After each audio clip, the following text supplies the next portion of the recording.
அவையோருக்கு வணக்கம்.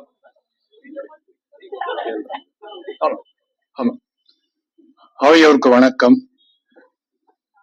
மனித வாழ்க்கை என்ற தலைப்பில் நான் உரையாற்றுவதற்கு ஞானம் இலக்கிய அமைப்பின் தலைவர் பேராசிரியர் முகிலை ராஜபாண்டியன் அவர்களும் இந்த அமைப்பின் நிர்வாகிகளும் எனக்கு அனுமதி அளித்ததற்காக முதலில் என் நன்றியை தெரிவித்துக் கொள்கிறேன். உங்களுக்கெல்லாம் ஒரு நல்ல செய்தியை சொல்லிவிட்டு என் உரையை துவக்குகிறேன். என் உரையில் எந்த சர்ச்சைக்குரிய கருத்தும் இருக்காது, எந்த மகாவிஷ்ணு என்று சொன்னாலும். மனித வாழ்க்கை என்பதை பற்றி நாம் அலசி ஆராய்வதற்கு முன்னர் மனிதன் என்பதற்கான வரையறையும் வாழ்க்கை என்பதற்கான வரையறையும் இட்ட பிறகுதான் மனித வாழ்க்கையை நாம் அலச முடியும். இங்கே இருக்கிற எல்லாருமே மனிதர்கள் தான். இங்கே இருக்கிற எல்லாருமே வாழ்ந்து கொண்டுதான் இருக்கிறோம். அப்படியானால் அந்த நாம் மனித வாழ்க்கை தானே வாழ்ந்து கொண்டிருக்கிறோம். அதை பேசுவதற்கு யாரோ ஒருவர் வர வேண்டுமா, அதை நாம் கேட்டுக்கொண்டிருக்க வேண்டுமா என்று நினைத்தால் அது பிழை இல்லை. ஆனால் இந்த வரையறைக்கு உட்பட்டு நாம் வாழ்கிறோமா என்று சிந்தித்து பார்த்தால் அதற்கான விடை கிடைக்கும். மனிதன் என்பவன் மனித நேயம் உள்ளவனாக இருக்க வேண்டும். அதுதான் அடிப்படை. இன்று காலையில் நான் தொலைக்காட்சியில் ஒரு பெண் எழுத்தாளர் பேசியதை கேட்டேன். தமிழ்நாட்டின் மிக புகழ்பெற்ற பெண் எழுத்தாளர். இப்போது அவர் அதிகம் எழுதுவதில்லை. அவருக்கு வயது 81. என்னை விட 2 வயது இளையவர். இல்லை, சிவசங்கரி. அவர் ஒரு செய்தியை சொன்னார். என் நெஞ்சை மிகவும் ஈர்த்தது. நான் என்ன சொல்ல விரும்பி இருந்தேனோ அதையே அவரும் சொன்னார். மனித நேயம் என்னிடம் மிகவும் இருக்கிறது. நான் நிறைய எழுதி இருக்கிறேன். எழுத்தாளர் என்று நான் அறியப்பட்டிருக்கிறேன். என்றாலும் என் எழுத்து மனித நேயத்திற்கு குறுக்கே வருமானால் என் பேனாவை நான் தூக்கி எறிந்து விடுவேன் என்று சொன்னார். அந்த சொற்கள் என்னை மிகவும் ஈர்த்தது. ஒரு பணக்காரர் இருப்பதாக வைத்துக் கொள்வோம். என் பணம் என் மனித நேயத்திற்கு குறுக்கே வருமானால் நான் என் பணத்தை எரிந்து விடுவேன் என்று சொல்ல வேண்டும். ஒரு அரசியல்வாதி, என் அரசியல் என் மனித நேயத்திற்கு குறுக்கே வருமானால் என் அரசியலிருந்து நான் விலகுவேன் என்று சொல்ல வேண்டும். அப்படி சொன்னால் தான் அவன் மனிதன் என்ற வரையறைக்குள் வருவான். இந்த வரையறையை அடிப்படையாக வைத்து நாம் அளவீடு செய்கிற போது எத்தனை பேர் மனிதர்கள் என்ற வட்டத்திற்குள் வருவார்கள். அதே போல் வாழ்க்கை என்பது இருப்பதல்ல, வாழ்வது. ஆங்கிலத்தில் 2 சொற்கள் அதை வேறுபடுத்துகின்றன. எக்ஸிஸ்டன்ஸ் என்ற ஒரு சொல், லிவிங் என்ற ஒரு சொல். எக்ஸிஸ்டன்ஸ் என்றால் இருப்பது, ஏதோ இருப்பது. அதை ஆங்கிலத்தில் வெஜிடேட்டிவ் லைஃப் என்று சொல்வார்கள். உண்டு உறங்கி மடிவது, ஒன்றுமே சாதனை செய்யாமல் இரக்கமே இல்லாமல் வாழ்ந்து மடிவது, அது எக்ஸிஸ்டன்ஸ். லிவிங் என்பது அப்படி அல்ல. வாழ்க்கையில் எதிர்ப்படும் இடர்பாடுகளை, இன்னல்களை, இடுக்கங்களை சமாளிப்பது, அதை எதிர்த்து நின்று வாழ்க்கையில் வெற்றி பெறுவது. குடும்பம் என்ற ஒரு அமைப்பில் நாம் இருந்து கணவன் மனைவி என்ற உறவு அமைந்து நமக்கு குழந்தைகள் பிறந்து நாம் பெற்றோராகி இப்படி ஒரு வட்டம் இருந்தால்தான் அது வாழ்க்கை. ஆக மனிதன் என்ற வரையறையும் வாழ்க்கை என்ற வரையறையும், இந்த 2 வரையறையும் இணைந்து அந்த வரையறைக்கு உட்பட்டு வருமானால்தான் அது மனித வாழ்க்கை. மனித வாழ்க்கையை 3 வகையாக பிரிக்கலாம். தனக்கெனவே வாழும் வாழ்க்கை, தானும் வாழ்ந்து பிறருக்காக வாழும் வாழ்க்கை, பிறர்க்கெனவே வாழும் வாழ்க்கை. தனக்கெனவே வாழும் வாழ்க்கையில் எந்தவித பெருமையும் இல்லை, எந்தவித சிறப்பும் இல்லை. எனவே அதை விலக்கி விடுவோம். தானும் வாழ்ந்து பிறரும் வாழும் வாழ்க்கை நம்மில் பலர் கை கொள்ளக்கூடிய பின்பற்றக்கூடிய ஒன்று. மிகவும் ஏழையாக இருப்பவரை தவிர மற்ற எல்லாரும் பின்பற்றக்கூடிய ஒன்று. பிறர்க்கெனவே வாழும் வாழ்க்கை ஒரு சிலரால் மட்டுமே இவ்வுலகில் வாழ முடியும். குடும்ப வாழ்க்கையில் ஈடுபட்ட ஒருவரால் பிறர்க்கெனவே வாழும் வாழ்க்கையை வாழுதல் அரிது. எனவே பிறர்க்கென வாழும் வாழ்க்கையை நாம் அனைவரும் கை கொள்ளலாம்.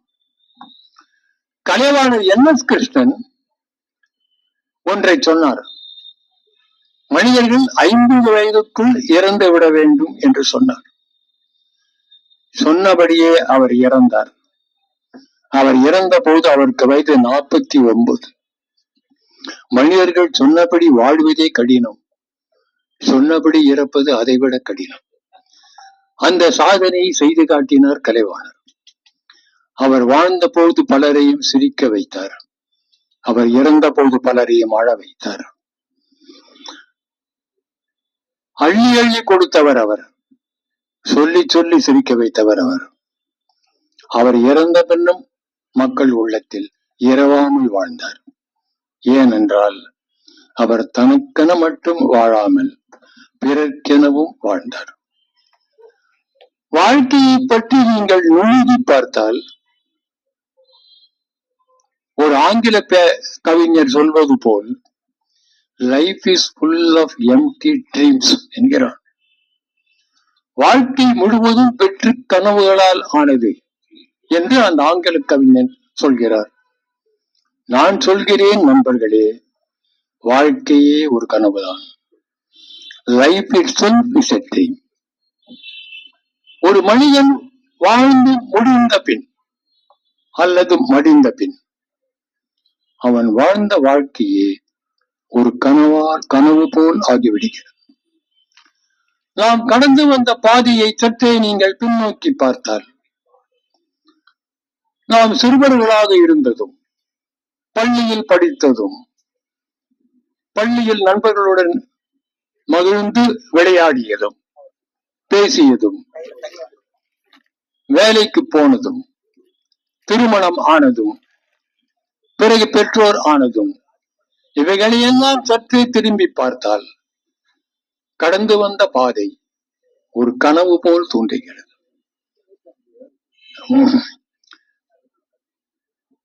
கடந்த ஒரு நூற்றாண்டில் மனித வாழ்க்கையில் பல்வேறு மாற்றங்கள் ஏற்பட்டிருக்கின்றன. புற வாழ்க்கையில் ஒரு நூற்றாண்டுக்கு முன்னர் இறந்து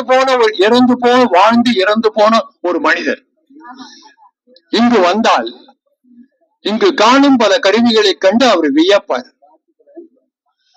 காதில் ஏதோ ஒரு கருவியை வைத்துக் கொண்டு பல 100 மைல்களுக்கு அப்பால் உள்ள ஒருவரோடு பேசிக் கொண்டிருக்கிறாரு. அதுவும் முகத்தை பார்த்து கொண்டு பேசிக் கொண்டிருக்கிறாரு. இது என்ன வியப்பாக இருக்கிறது? தொலைக்காட்சி என்று சொல்கிறார்கள். பல்லாயிரம் மைல்களுக்கு அப்பால் உள்ள ஒரு காட்சியை அப்படி ஒளிபரப்புகிறார்களே. கணினி என்று சொல்லுகிறார்கள். வங்கிக்கு போகாமலே எல்லா பரிவர்த்தனையும் மேற்கொள்ளுகிறார்களே. சமையல் அறைக்குள் சென்றால் என்ன, அம்மி உரலுக்கு பதில் கிரைண்டர் மிக்சி என்கிறார்கள். ஒன்று ஓடுகிறது, ஒன்று ஆடுகிறது, கோடத்தில் போனால் ஒன்று பாடுகிறது. இது என்ன என்று வியப்பார். அந்த அளவுக்கு நம்முடைய புற வாழ்க்கையில் ஏராளமான மாற்றங்கள் ஏற்பட்டுள்ளன. அது மட்டுமல்ல, மருத்துவத்துறையில் வியத்தகு மாற்றம் ஏற்பட்டிருக்கிறது. 10 மாத குழந்தைக்கு மூளையின் அறுவை சிகிச்சை வெற்றிகரமாக செய்யப்பட்டிருக்கிறது. அந்த அளவுக்கு மருத்துவத்துறை இன்றைக்கு முன்னேறி இருக்கிறது. ஆனால் இந்த முன்னேற்றங்களைக் கண்டு நாம் மகிழ்ச்சி அடைகிற அதே வேளை, இன்னொன்று அக வாழ்க்கையை நாம் புரட்டி பார்த்தால் மகிழ்ச்சி அடையத்தக்கதாக இல்லை. வருந்தத்தக்கதாகத்தான் இருக்கிறது. 2000 ஆண்டுகளுக்கு முன்னர் திருக்குறளை திருவள்ளுவர் இயற்றிய போதும் சூதும் வாதும் பொய்யும் புரட்டும் கொலையும் களவும் இந்த உலகில் இருந்தன. 2000 ஆண்டுகளுக்கு பின்பும் இன்னும் அவை இருக்கின்றன. இதில் மிகவும் வருந்தத்தக்க ஒரு செய்தி என்னவென்றால், திருவள்ளுவர் காலத்தில் இருந்ததை விட பன்மடங்கு பெருகி இருக்கிறது. அப்படியானால் இந்த மனித வாழ்க்கை வளர்ச்சி அடைந்தது என்று எப்படி சொல்ல முடியும்? விலங்குகள் பல்லாயிரக்கணக்கான ஆண்டுகளான பின்பும் விலங்குகளாகவே உள்ளன. மனிதர்கள் பல்லாயிரக்கணக்கான ஆண்டுகள் ஆன பின்பும் மனிதர்களாக ஆகவே இல்லை. நம்முடைய வாழ்க்கையில் நாம் பழகிய பின்பற்றிய பல விழுமியங்களை இன்று இழந்திருக்கிறோம். விருந்தோம்பல் எமது பண்பாட்டில் மிகச் சிறந்த ஒன்று. விருந்தினர் வருகிறார் என்றால் அகமும் முகமும் வளர அவரை வரவேற்று இன்முகத்துடன் உபசரித்து அவருடன் உரையாடி கழித்து மகிழ்ந்த காலம் ஒன்று இருந்தது. அவர் நம்மை விட்டு பிரிந்து செல்கிற பொழுது விருந்தினரும் வருந்த, விருந்தளித்தவரும் வருந்த, அப்படி ஒரு காலம் இருந்தது. ஆனால் இன்று அப்படியா இருக்கிறது? வந்த விருந்தினரை எப்பொழுது அனுப்பலாம் என்பதிலேயே குறியாகி இருக்கிறோம். மணி 2 ஆகிவிட்டது. 2:30 மணிக்கு ஒரு பஸ் வரும். மதியம் இடைவேளை கொஞ்சம் காலியாக இருக்கும். அடுத்தது 3:30 மணிக்கு தான் பஸ் வரும். மிகவும் கூட்டமாக இருக்கும். உட்காரக்கூட இடம் இருக்காது என்று சொல்லி வழி அனுப்புகிற காலம் இது. அது மட்டுமல்ல, பஸ் நிறுத்தத்திற்கு சென்று பஸ்ஸில் ஏறிவிட்டாரா என்று உறுதிப்படுத்திக் கொண்டு வருகிற காலம். அனுபவம், மனித வாழ்க்கையில் அனுபவத்திற்கு மிக மிக சிறப்பான இடம் உண்டு. ஆனால் அந்த அனுபவத்தை பற்றி ஒரு வேடிக்கையான செய்தி உண்டு, ஒரு விந்தையான செய்தி உண்டு. இளமையில் ஒருவருக்கு அனுபவத்தினுடைய இன்றியமையாமை தெரியாது. முதுமையில் தான் அனுபவத்தின் இன்றியமையாமை சிறப்பே தெரியும். ஆனால் அந்த சிறப்பு தெரிகிற போது அதை பயன்படுத்துகிற கட்டத்தை நாம் தாண்டி. அதனால் தான் ஒரு சிந்தனையாளன் சொன்னார், அனுபவம் என்பது தலை முழுவதும் வழுக்கையான பிறகு தலை வாருவதற்காக தரப்படும் சீப்பு என்று. அது மட்டுமல்ல, அனுபவம் வாழ்க்கையில் இன்றியமையாதது என்பதையே அனுபவத்தில் தான் அறிகிறோம். We know the value of experience by experience. மனித உறவுகள் இன்று மிகவும் மலிவடைந்து விட்டன. செல்போன் வந்த பிறகு பேசுவது என்பது, அருகில் உள்ளவருடன் பேசுவது என்பது குறைந்து விட்டது. தொலைவில் உள்ளவருடன் பேசுவது என்பது பெருகிவிட்டது. இது குறித்து நான் ஒரு கவிதை எழுதினேன். கைபேசி வந்த பின் அருகில் உள்ளவருடன் பேசுவது அருகிவிட்டது, தொலைவில் உள்ளவருடன் பேசுவது பெருகிவிட்டது என்று. ஒரு வீட்டில் ஒரு மாமா, அந்த வீட்டில் மாமா வருகிறார். தந்தை மகனை, 10 வயது மகனை கூப்பிடுகிறார். மாமாவோடு பேசு என்று சொல்லுகிறார். சிறுவன் சொல்கிறான், செல்போனில் ரீசார்ஜ் செய்யவில்லை, ரீசார்ஜ் செய்தால் தானே பேச முடியும் என்கிறான்.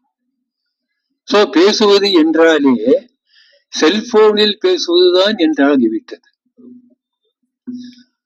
அந்த அளவுக்கு நம்முடைய வாழ்க்கை இயந்திரத்தனமாகிவிட்டது. நம்முடைய வாழ்க்கையில் காலையிலிருந்து இரவு படுக்க போகும் வரை நாம் பயன்படுத்தும் கருவிகள் பல பல.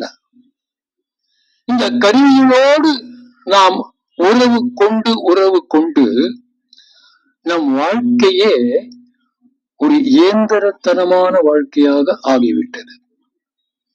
வணக்கம் என்று சொல்வதில் கூட, அல்லது ஒருவரை வரவேற்பதில் கூட ஒரு செயற்கைத்தனம் காணப்படுகிறது.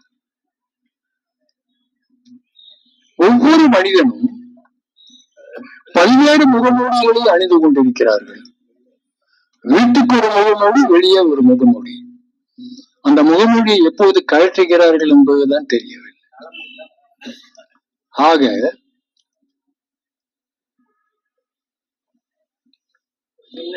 குடியிருப்பு வளாகங்களில் ஒருவர் பேசுவது என்பதே பார்க்க முடியாது. ஒரு காலத்தில் வீடுகள் தனித்தனியே இருந்தன, மனிதர்கள் நெருக்கமாக இருந்தார்கள். இன்று வீடுகள் நெருக்கமாக இருக்கின்றன, மனிதர்கள் தனித்தனியே இருக்கிறார்கள். நான் வசிக்கும் குடியிருப்பு வளாகத்தில் 360 அபார்ட்மெண்ட் இருக்கின்றன. ஒரே தளத்தில் 8 அபார்ட்மெண்ட்டுகள். அந்த 8 ஒரே தாழ்வாரம். ஒரு பகுதியில் 4 அபார்ட்மெண்ட், இன்னொரு எதிரே 4 அபார்ட்மெண்ட். இதற்கும் அதற்கும் ஒரு 5 அடி கூட இருக்காது. இங்க இருந்து நாம் அங்க போய் பேசலாம், இந்த தாழ்வாரத்தில் நடந்து போய் பேசலாம். ஆனால் உள்ளே தாழ்பால் போட்டு உள்ளே என்ன செய்து கொண்டிருப்பார்களோ தெரியாது, வெளியே முகத்தையே பார்க்க முடியாது.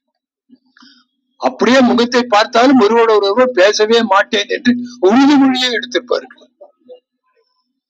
பல வருடங்களுக்கு முன் நான் ஒரு வார பத்திரிகையில் ஒரு சிறுகதை படித்தேன், மிகச்சிறிய சிறுகதை. ஆனால் நமது வாழ்க்கையை அது மிக தெளிவாக சுட்டி காட்டியது. ஸ்பென்சரில் ஒருவர் ஒரு பொருளை வாங்குகிறார், வாங்கிக் கொண்டு வெளியே வருகிறார். அப்போ உள்ளே ஒருவர் நுழைகிறார். இந்த இருவரும் ஒருவர் எங்கோ பார்த்த மாதிரி இருக்கிறது, இருவருக்குமே தெரிகிறது. அப்பொழுது இருவரில் ஒருவர் அடுத்தவரை பார்த்து கேட்கிறார், உங்களை எங்கோ பார்த்த மாதிரி இருக்கிறது. அவரும் அதே மாதிரி கேட்கிறார், நீங்கள் எங்கே வசிக்கிறீர்கள்? மந்தவெளியில். அவரும் அதே. நீங்கள் எங்கே? மந்தவெளியில். மந்தவெளியில் எந்த தெருவில்? தேவநாதன் தெருவில். நீங்கள் எங்கே? தேவநாதன் தெருவில். தேவநாதன் தெருவில் எந்த வீட்டில்? ராயல் காம்ப்ளெக்ஸ் குடியிருப்பில். நீங்கள் எங்கே? ராயல் காம்ப்ளெக்ஸ் குடியிருப்பில். அதில் எந்த பிளாக்? C block. நீங்கள் எங்கே? 4 சி பிளாக். நீங்கள் எத்தனாவது என் வீடு? 7வது. நீங்கள் எத்தனாவது? 8வது. ஆக 7வது வீட்டில் வச்சுப்பவருக்கு 8வது வீட்டில் வச்சுப்பவர் சரியாக அடையாளம் காண முடியவில்லை. அப்படி ஒரு வாழ்க்கையை நாம் வாழ்ந்து கொண்டிருக்கிறோம். இது வாழ்க்கையா? இது வாழ்க்கையா? இல்லை. mere existence, not living. வாழ்க்கை என்பது மலர் சோலை போல பூத்து குலுங்க வேண்டும், மனம் கமழ வேண்டும்.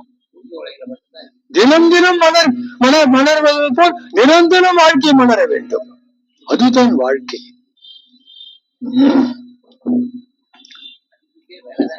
ஒரு அருமையான சிறுகதை, குறிப்பாக கடவுள் நம்பிக்கை உடையவர்கள் மனத்தில் கொள்ள வேண்டிய சிறுகதை, உலக புகழ்பெற்ற சிறுகதை. நான் 6வது படிக்கும் பொழுது அது 9வது வகுப்பில் பாடமாக இருந்தது. அந்த சிறுகதையின் தலைப்பை சொன்னால் உங்களை யாராவது படித்திருப்பீர்கள். அபு பென் ஆடம் என்பது அந்த சிறுகதை. மிக புகழ்பெற்ற சிறுகதை. Abou Ben Adhem. இல்ல சிறுகதையே வடிவில் வந்திருக்கிறது. ஒரு சிறுவன் அனாதை, ஒரு சிறு கிராமத்தில் இருக்கிறான். அவன் அங்க இருக்க செய்கிற வேலைகள் எல்லாம், பணிவிடைகள் எல்லாம் செய்து அவர்கள் கொடுக்கும் உணவை உண்டு காலத்தை கழிப்பான். கடைக்கு போய் என்றால் போவான், தண்ணீர் கொண்டு வா என்றால் கொண்டு வருவான், எல்லாம் செய்வான். ஒரு நாள் அவன் படுத்திருக்கிறான் வீட்டில். ஒரு தேவதை வருகிறது, கையில் ஒரு தாளுடன். இந்த தாளில் என்ன எழுதியிருக்கிறது என்று அந்த சிறுவன் கேட்கிறான். தேவதை சொல்கிறது, இந்த ஊரில் உள்ளவர்களில் எத்தனை பேர் கடவுள் நம்பிக்கை உடையவர்கள் என்பது இந்த தாளில் எழுதியிருக்கிறது. என் பெயர் அதில் இருக்கிறதா என்று சிறுவன் கேட்கிறான். அந்த சிறுவனின் பெயரை கேட்டுவிட்டு அந்த தாளில் உள்ள பெயர்களை எல்லாம் படித்து பார்க்கிறது அந்த தேவதை. படித்து பார்த்து விட்டு சொல்கிறது, இதில் உன் பெயர் இல்லை. சரி என்று சிறுவன் படுத்து விடுகிறான். மறுநாளும் அந்த தேவதை வருகிறது, கையில் ஒரு தாளுடன். இப்போது கையில் கொண்டு வந்த தாள் நேற்று கொண்டு வந்த தாளில் 4ல் ஒரு பகுதி. இப்போது அந்த சிறுவன் கேட்கிறான், இந்த தாளில் என்ன எழுதியிருக்கிறது? இந்த தேவதை சொல்கிறது, நேற்று நான் கொண்டு வந்த தாளில் யார் யாருக்கு கடவுள் நம்பிக்கை இருக்கிறது என்ற பட்டியல் இருந்தது. இன்று கடவுளுக்கு யார் யார் பேர் நம்பிக்கை இருக்கிறது என்ற பட்டியல் இருக்கிறார். அந்த சிறுவன் கேட்டான், என் பெயர் அதில் இருக்கிறதா? உன் பெயர் மட்டும்தான் அதில் இருக்கிறது என்று அந்த தேவதை சொன்னது. இதில் எடுத்துக்கொள்ள இதில் அவரவர் சிந்தனைக்கு ஏற்றவாறு இதில் சொல்லப்பட்ட கருத்துக்களை எடுத்துக்கொள்வார்கள். ஆனால் நான் என்ன சொல்கிறேன் என்றால், நீங்கள் கடவுள் நம்பிக்கையுடையவராக இருப்பது பெரிய விஷயமே அல்ல. அது very simple, very very simple. ஏனென்றால் கடவுள் நம்பிக்கை இல்லாதவர்களின் விழுக்காடு 0.01 தான். எல்லாருக்கும் கடவுள், நான் சந்தித்த அனைத்து மனிதர்களுக்கும் கடவுள் நம்பிக்கை இருக்கு. இதுவரையில் நான் கடவுள் நம்பிக்கை இல்லாத ஒரு மனிதனை கூட சந்திக்கவில்லை என் வாழ்க்கையில், 83 வயது. ஆனால் நீங்கள் கடவுள் நம்பிக்கையுடையவராக இருப்பது பெரிய விஷயமே அல்ல. கடவுள் மேல் உங்கள் மேல் நம்பிக்கை வைத்திருக்கிறார். அப்படியானால் எனக்கு என்ன பொருள்? அதை கண்டட வேண்டும். அப்படியானால் உன் வாழ்க்கை அன்பு நிறைந்ததாக, இரக்கம் நிறைந்ததாக, பிறருக்கு உதவி புரிவதாக, சக மனிதனை மதிப்பதாக இருக்க வேண்டும் என்பது அதன் பொருள். அது கடவுள் நம்பிக்கை உடையவர்களுக்கு மட்டுமல்ல, கடவுள் நம்பிக்கை உடையவனாக இருந்தாலும் சரி, இல்லாதவனாக இருந்தாலும் சரி, மனிதனாக இருக்க வேண்டும். உலகில் கோடிக்கணக்கான மனிதர்கள் இருக்கிறார்கள். ஆனால் மனிதனை தேடி கண்டுபிடிக்க வேண்டியிருக்கிறார். அது குறித்து நான் ஒரு கவிதை எழுதினேன். எங்கு பார்த்தாலும் மக்கள் கூட்டம், ஆனால் மனிதனை காணோம் என்று ஒரு கவிதை எழுதினேன்.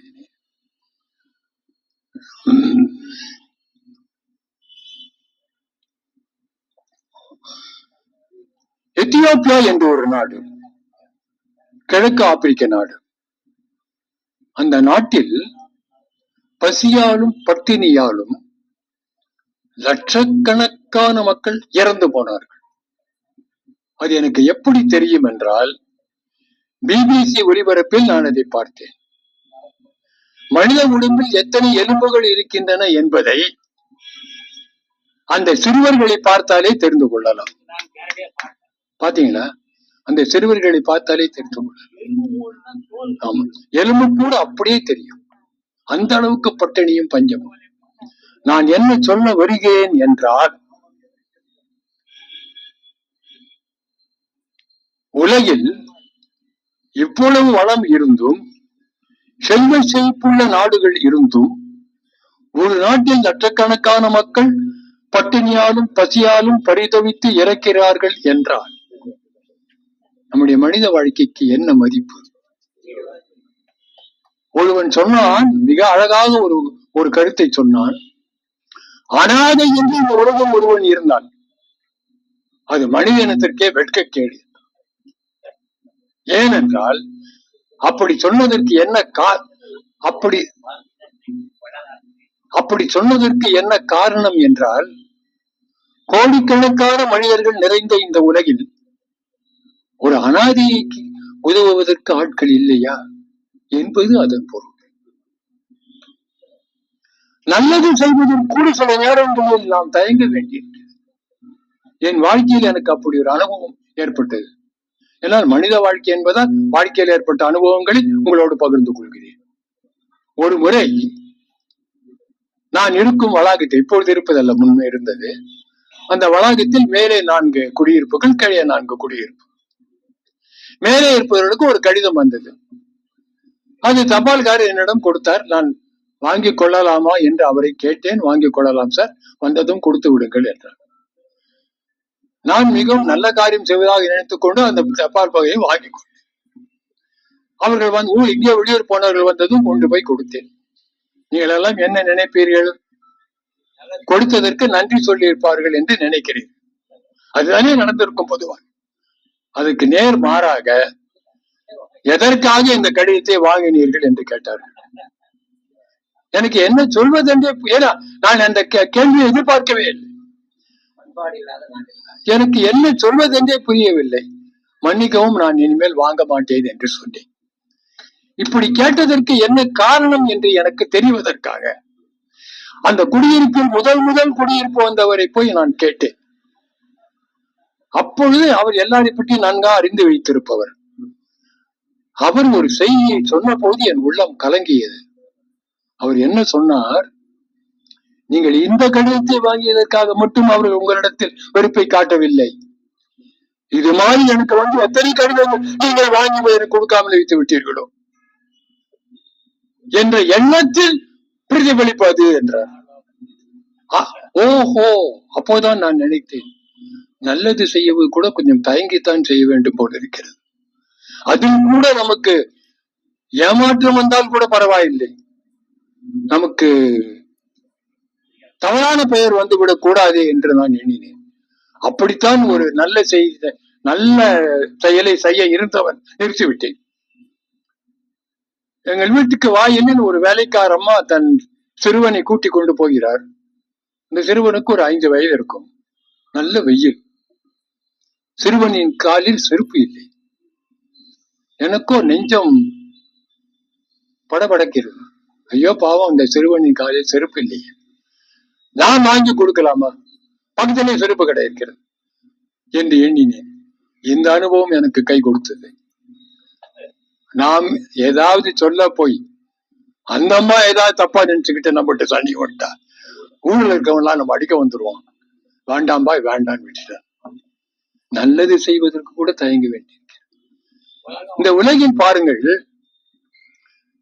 ஒரு விஷயத்தை நீங்கள் இங்கு மட்டுமல்ல, வீட்டுக்கு போன பிறகும் சரி, நல்லது செய்தால் நல்லது மட்டுமே நடக்கும் என்பது உறுதியாக இருந்தால் இந்த உலகத்தில் எல்லா மனிதர்களும் நல்லதுதான் செய்வார்கள். யோசித்து பாருங்க. நான் நல்லதான் எண்ணமே, நல்ல எண்ணம், நல்ல செயல், நல்ல அப்படி இருந்தால் எனக்கு கண்டிப்பாக நான் நன்றாக வாழ்வேன் என்று இருந்தால் எல்லா மனிதர்களும் நல்ல எண்ணமுடையவர்களாக நல்ல செயல் செய்வர்களாகத்தான் இருப்பார்கள். ஆனால் நடைமுறை வாழ்க்கை எப்படி இருக்கிறது?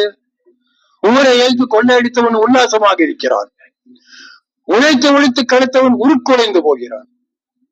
எப்படி நம்பிக்கை ஏற்படும் நல்லது செய்வதற்கு? ஏதோ எங்கோ பிழை இருக்கிறது. டாக்டர் வரதராசனார் கடவுள் நம்பிக்கை இல்லாதவர் அல்ல. ராமலிங்க அடிகளார் பாடல்களிலும் தாயுமானவர் பாடல்களிலும் மிகுந்த ஈடுபாடு கொண்டவர் டாக்டர் வரதராசன். அவரே சொல்கிறார் ஒரு கட்டுரையில், இறைவனின் செயலிலேயே ஏதோ பிழை இருக்கிறது அப்படின்னு நாத்திகர் சொல்லவில்லை, ஒரு ஆத்திகர் சொல்லி இருக்கிறார். இதையெல்லாம் தாண்டி நான் நல்லவனாக இருப்பதால் நன்மை ஒன்றும் இல்லை என்று தெரிந்த பிறகு ஒருவன் நல்லவனாக இருந்தால் அப்பொழுதுதான் அவன் உண்மையிலே நல்லவனாக இருக்கிறான் என்று. உண்மை பேசுகிறான் என்று ஒருவன் வைத்துக் கொள்வோம். உண்மை பேசுவதால் எனக்கு பயன் இல்லை என்று தெரிந்து உண்மை பேசினான், அப்பொழுதுதான் அவன் உண்மையிலே உண்மை பேசுகிறான் என்று பொருள். இப்ப உண்மை பேசுவதால் எனக்கு ஆதாயம் என்று தெரிந்து உண்மை பேசுவது உண்மையில் உண்மை அல்ல. யோசித்து பாருங்கள். நாம் ஒருவருக்கு உதவி செய்கிறோம், அந்த உதவி செய்வது புண்ணிய ஏற்றில் வரவு வைப்பதற்காக அல்ல. நன்றாக கவனிக்கவும். சில பேர் சொல்வார்கள், அவருக்கு செய்பா, உனக்கு புண்ணியம் கிடைக்கும்பா. நான் சொல்கிறேன், எனக்கு பாவம் கிடைத்தாலும் நான் உதவி செய்வேன். நீங்கள் உதவி செய்தால் பாவம் கிடைக்கும் என்றால் எத்தனை பேர் உதவி செய்வார்கள் சொல்லுங்க? நான் செய்வேன். எனக்கு நரகம் கிடைக்கும் என்றாலும் நான் உதவி செய்வேன். ஏனென்றால் எனக்கு புண்ணியம் பாவம் சொர்க்கம் நரகத்திற்காக நான் உதவி செய்வதில்லை, உதவி செய்வதற்காக உதவி செய்கிறேன். Help for help's sake, not for anything else, not for any gain, not for any advantage. அந்த மனப்பான்மை மனிதரிடத்திலே வருகிற போதுதான் இந்த சமுதாயம் மேன்மையுறும், மனித வாழ்க்கை மகிழ்ச்சி உறும், மானிடமே இன்பத்தில் திளைக்கும். இறுதியாக வாழ்க்கையை பற்றிய எனது கருத்தை ஒரு கவிதை வடிவில் சொல்லி முடிக்கிறேன். வாழ்க்கை என்பது வசந்தம் அல்ல, வழிநெடுகிலும் மலர்கள் தூவ. வாழ்க்கை என்பது தென்றலும் அல்ல, மென்மையாய் மேனியை தழுவி செல்ல. வாழ்க்கை என்பது விளையாட்டல்ல, ஆடி கழித்து அகம் மகிழ்ந்திடவே. வாழ்க்கை என்பது அனுபவ தொகுப்பு, வாழ்ந்து பார்த்தே அறிய இயலும். வாழ்க்கையனையே வாழ்ந்து பார்த்து அறியும் வேளையில் எரியும் நெருப்பில். நன்றி, வணக்கம்.